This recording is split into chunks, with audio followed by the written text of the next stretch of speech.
describing here, first we talked about describing how the Rebbe sat at the Seder of the Frierdiker Rebbe. That was yesterday's story, incredible story.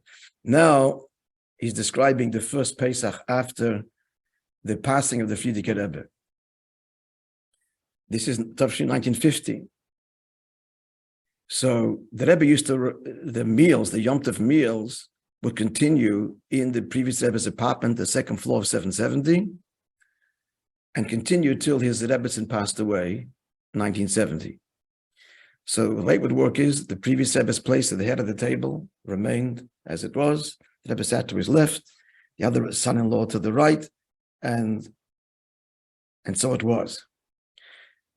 So here, the people that were there, they were guests, observed, and this is a particular bacher, that throughout the Seder, this is the first Seder,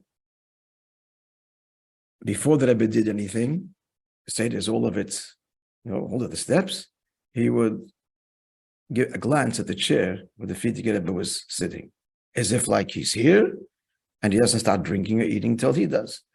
We're reading into it, but that's just the fact. He didn't do anything until the permission, something. There was some like. Now, nonetheless, so in other words, the Rebbe is kind of saying, the Rebbe is here. We always said that. Frierdiker Rebbe is still Rebbe. Yet when it comes to drinking the wine, he leaned. Now, the halacha is you don't lean in the presence of your Rebbe. So he's leaning. So he's here, he's not here. So afterwards, somebody, I kind of asked him, on the one hand, you're behaving like there's no change. On the other hand, you are leaning like there is a change. This is very important. The Rebbe says, halach is halach. And Torah is not in heaven.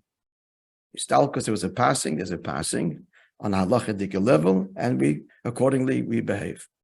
Finished. So therefore, on the one hand, he's expressing the presence of the previous Rebbe, but at a practical level, he's leaning as the halacha demands. So the Talmud Rebbe is a famous Rebbe in Eretz Yisrael. I told you, very charismatic Rebbe. He comes from the Chernobyl dynasty. As I mentioned to you, he was very close with the two Rebbes ago of Ger, the Pnei Menachem.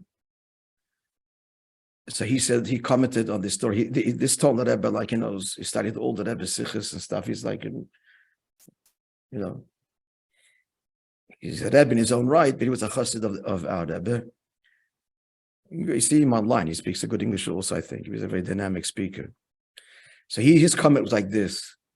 He said, only the Rebbe could do this to fuse these two opposites. He says, ordinary people like us, it's one or the other. You believe the Rebbe is here, so the Rebbe is here, so that's how you conduct yourself. The Rebbe is not here, so the Rebbe, he passed away, so there was his talkus, he's gone. And actually, it's the two camps, like, he's here, not here. But by the Rebbe we see, because that's the emes. The emes can tolerate and fuse opposites, and it's not a contradiction. And both are absolutely true. On some level, absolutely the Rebbe is here. And on some level, there's a histalkos and kaddish and all the halachas that apply. And they're not a contradiction. And that's the hallmark of truth. The hallmark of truth is always the fusion, the tension of two opposite things. Okay, friends.